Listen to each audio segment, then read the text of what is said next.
Bismillahirrahmanirrahim. Assalamualaikum warahmatullahi wabarakatuh.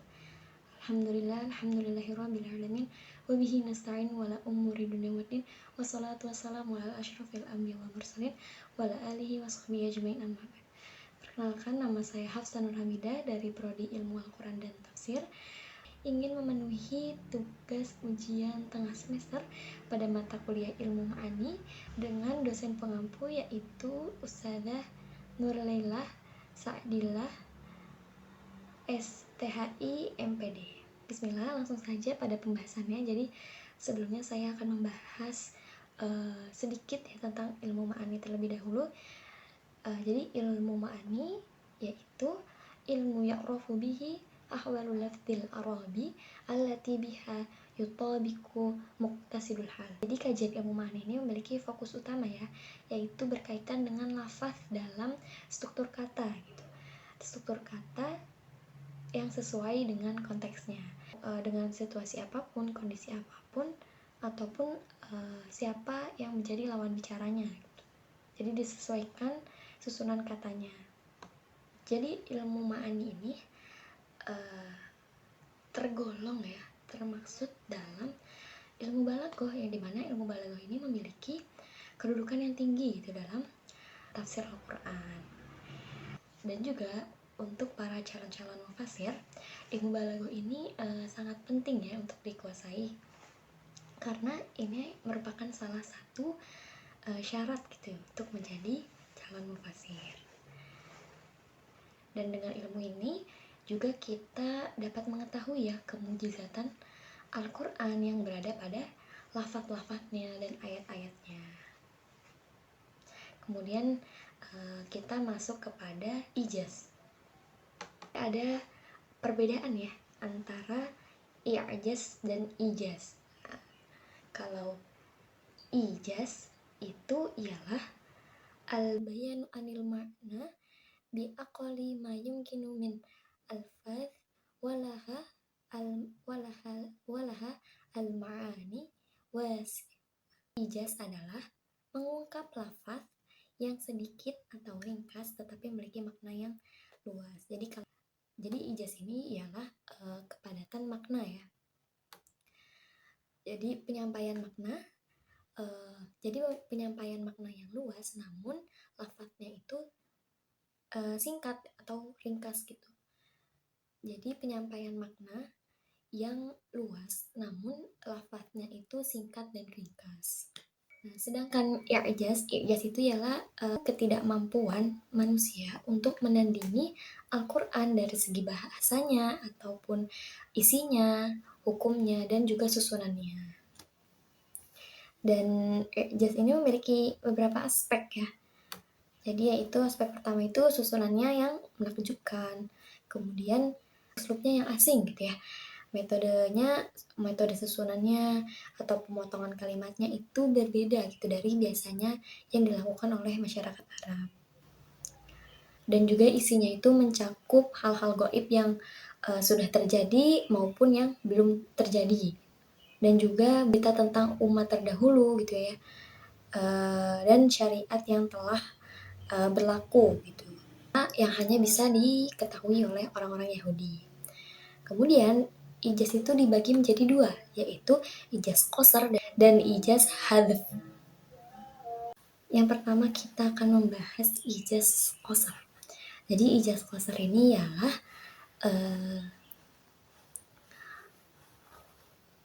ijaz yang menggunakan kata-kata dengan susunan lafaz yang sedikit dan ringkas, tetapi memiliki makna yang luas dan padat. Jadi maknanya itu lebih luas daripada susunan kalimatnya, tanpa ada hadf, tanpa ada yang dihapus. Jadi jadi maknanya itu lebih luas dari lafaznya gitu. Jadi maknanya lebih panjang ya daripada lafaznya. Contohnya yaitu alalahu khalqu wal amru. Ketahuilah milik Allah segala urusan dan penciptaan. Jadi kata khulq yang artinya pencipta dan kata amru yang artinya urusan ini mengandung makna semua yang semua hal ini berkaitan gitu ya dengan penciptaan makhluk seperti langit, kemudian bumi, hewan, manusia, dan yang lainnya. Dan urusannya seperti hidup, mati, kemudian bahagia, ataupun yang lainnya. Ini merupakan kandungan ya yang terkandung di dalam maknanya. Jadi di setiap kalimat, jadi pada kalimat tersebut ini memiliki makna yang lebih luas gitu, bukan hanya urusan kata urusan saja, tapi urusan ini maksudnya itu ya berupa urusan seperti mati, hidup, kemudian yang tadi yang saya sebutkan, dan juga penciptaan. Penciptaan itu ya maksudnya itu segala penciptaannya gitu. Penciptaannya langit, penciptaannya bumi, penciptaannya manusia, ataupun hewan dan yang lainnya. Kemudian contoh yang lainnya itu laisa lahum ta'amun illa min dhari.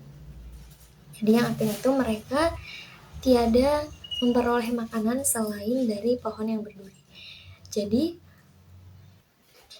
Jadi pada kata dori ini yang berarti pohon yang berduri sebenarnya itu memiliki makna yang luas gitu ya, bukan saja pohon yang berduri gitu, melainkan dijelaskan juga. Jadi orang-orang kafir yang ada dalam ayat ini, mereka ini dimasukkan ke dalam neraka ya. Dan kemudian ketika mereka meminta air karena haus, mereka itu akan diberi air dari sumber yang sangat panas.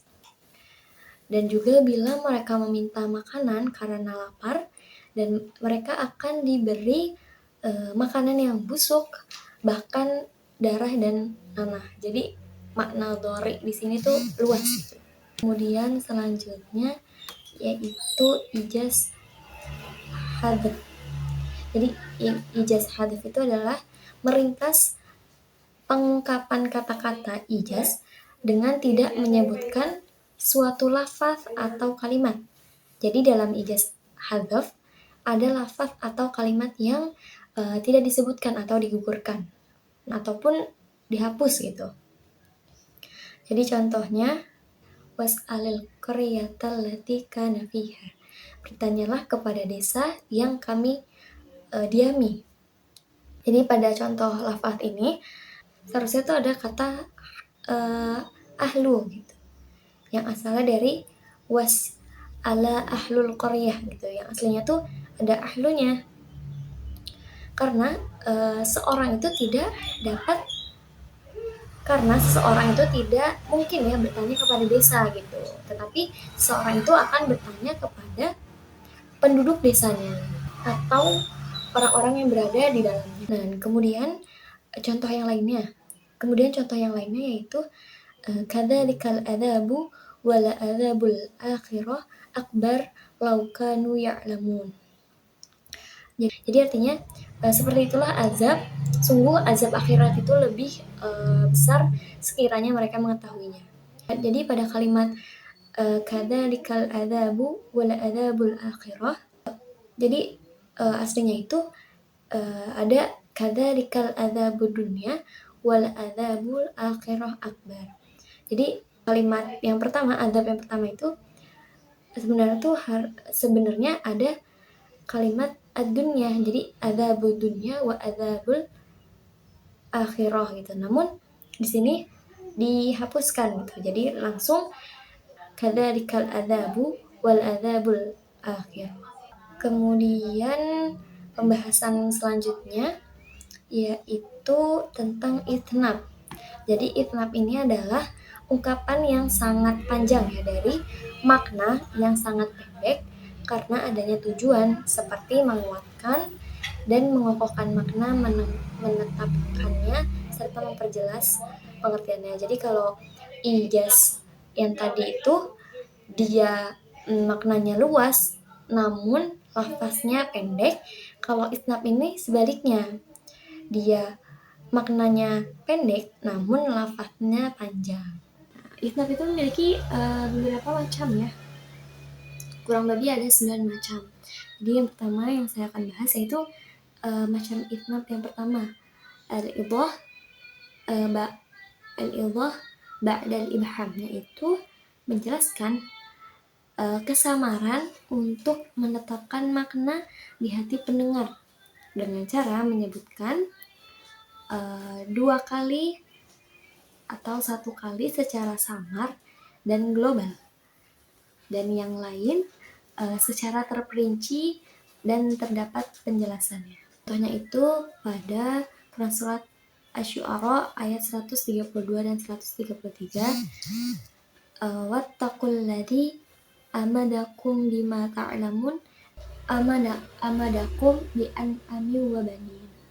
Artinya yaitu, dan bertakwalah kepada Allah yang telah menganugerahkan kepadamu apa yang kamu ketahui. Nah, dia telah menganugerahkan kepadamu binatang-binatang ternak dan anak-anak. Jadi pada penjelasannya yaitu disebutkan ya satu kali secara global dan kemudian diperinci gitu di ayat selanjutnya, yaitu binatang-binatang ternak dan anak-anak. Kemudian yang kedua itu yaitu ilghal, yaitu menutup kalimat dengan sesuatu yang memberi faedah yang tanpa dengannya makna yang dikehendakinya telah sempurna. Contohnya wallahu yarzuqu may yasha'u bighairi hisab. Dan Allah memberi rizki kepada orang-orang yang dikehendakinya tanpa batas. Jadi kalimatnya, faedahnya, maknanya itu telah sempurna gitu ya. Kemudian yang ketiga ada at-tadil, yaitu mengiringi suatu jumlah atau kalimat dengan jumlah atau kalimat yang tersendiri yang kandungan maknanya adalah untuk tujuan mengukuhkan.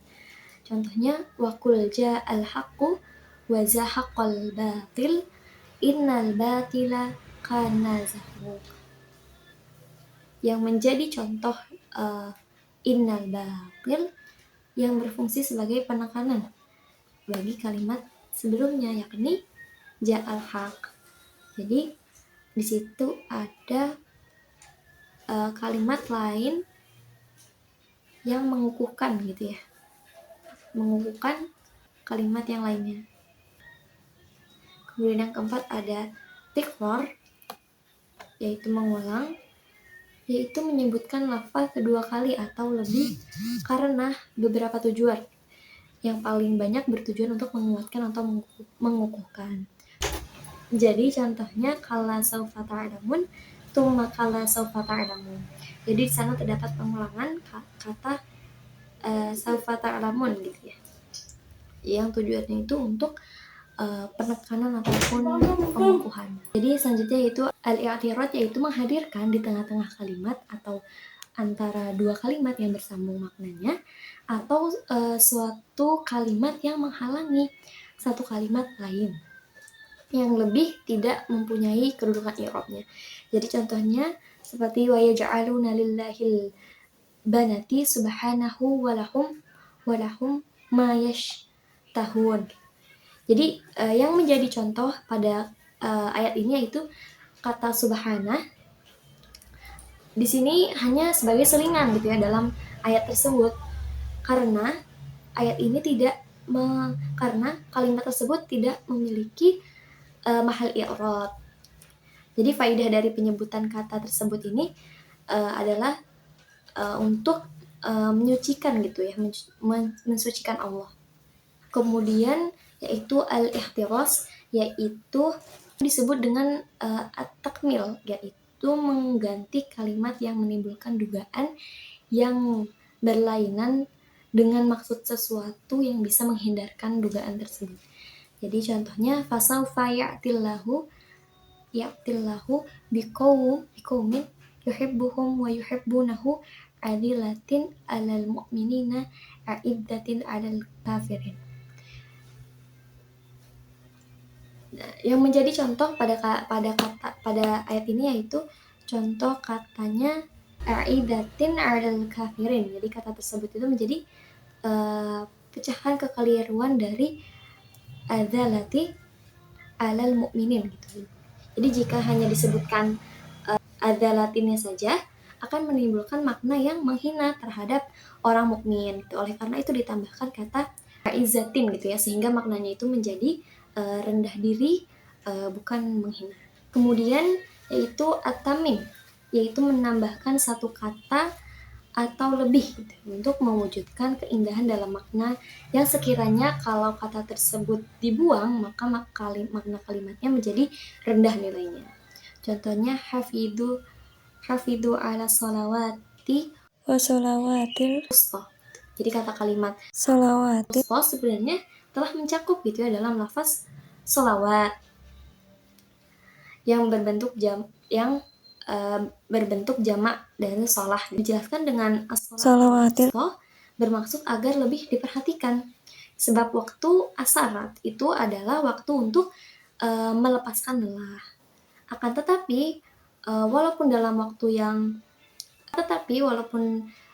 waktu demikian kita tetap wajib melaksanakan atau mengerjakannya. Kemudian menuturkan makna khusus setelah makna yang umum. Contohnya tanazzalul malaikatu warruhu fiha biidzni rabbihim min kulli amr. Jadi yang menjadi contoh katanya itu arwah, yang berarti malaikat Jibril. Padahal sebelumnya itu telah disebutkan malaikat gitu, dan Jibril itu termasuk ke dalamnya. Kemudian yang terakhir yaitu menuturkan makna yang umum setelah makna yang khusus. Jadi contohnya Rabbi firli wali walidayya waliman dakhala baitiya mu'minan walil mu'minina wal mu'minat wala tazidid dhalimina illa tabarrun. Jadi yang menjadi contohnya itu adalah kata al-mu'minin wal mu'minat. Jadi yang disebutkan setelah orang-orang beriman yang khusus yang berdoa, orang tuanya dan orang mukmin yang masuk ke dalam rumahnya. Kemudian yang terakhir yaitu musawah. Jadi musawah menurut Kamus Balaghah yaitu pada fi'il sawah sama artinya dengan fi'il sawa syai'. Jadi maksudnya itu adalah menjadikan sesuatu menjadi sama. Sedangkan menurut Kamus Al-Wasit yaitu maksudnya ialah menjadikan keduanya sama atau sepadan. Secara istilah, yang dimaksud dengan al-musawah adalah mengungkapkan kata-kata yang sesuai antara lafaz dan maknanya, tidak dilebihkan ataupun tidak dikurangi. Jadi kita bandingkan dengan yang sebelumnya yaitu ijaz dan itnab. Kalau ijaz tadi maknanya luas namun lafaznya pendek, kemudian itnab itu lafaznya panjang namun maknanya pendek. Nah, kalau di sawah ini keduanya sama, jadi lafaznya dan maknanya itu sama gitu, tidak panjang sendiri, tidak pendek sendiri. Jadi sama-sama posisinya itu sama gitu. Tidak ada yang dilebih-lebihkan ataupun tidak ada yang dikurang-kurangkan. Kemudian posisi al-musawah dalam balaliyah. Jadi musawah ini memiliki posisi gitu, yang berada pada tingkatan yang dimana seorang itu menyampaikan sebuah ungkapan sesuai dengan pokok inti makna yang dimaksud atau yang dia tuju gitu ya. Jadi menyetarakan, jadi maksudnya itu menyetarakan antara ungkapan dengan pokok pikiran asal yang dimaksud. Maka dari itu dalam tingkatan al-musawah ini mutakalim itu tidak akan merubah ungkapannya, baik dengan secara mengurangi ataupun menambahi makna asal yang dimaksud. Jadi sama ya seperti yang tadi saya jelaskan, posisinya juga berarti mutakalim ini tidak melebih-lebihkan atau mengurang-urangi kalimat yang dia ingin sampaikan. Dan juga ungkapan dengan gaya musawah ini biasanya digunakan dalam naskah-naskah keilmuan, kemudian naskah-naskah dalam hukum syariat, kemudian teks perjanjian antar negara, dan kemudian juga teks yang memuat tentang ketetapan-ketetapan resmi, dan juga dan juga penjelasan hukum agama maupun penjelasan tentang hak dan kewajiban. Contoh dari al-musawah. Jadi contoh yang pertama itu yaitu wala yahiqul makaru sayyi'u illa bi ahlihi. Jadi artinya rencana yang jahat itu tidak akan menimpa selain orang yang merencanakannya sendiri. Jadi kalimat lafadznya dan artinya itu setara ya. Kemudian yang lain, man kafara fa alaihi kufruhu. Jadi barang siapa yang kafir, maka dia sendirilah yang menanggung kekafiran itu, yaitu maksudnya menanggung akibat dari kekafirannya. Jadi lafaznya juga tidak lafaz dan maknanya ini tidak ada yang dilebih-lebihkan ataupun yang dikurangi. Dan yang terakhir, wa ma tuqaddimu li anfusikum min khairin tajiduhu indallah. Apa yang kalian perbuat untuk diri kalian berupa kebaikan, niscaya kalian akan mendapatkan pahala di sisi Allah. Dan juga ini termasuk contoh dari musawah ya. Mungkin cukup sekian dari saya. Apabila banyak kesalahan dalam pengucapan ataupun penjelasan mohon dimaafkan. Wabillahi taufiq wal hidayah. Wassalamualaikum warahmatullahi wabarakatuh.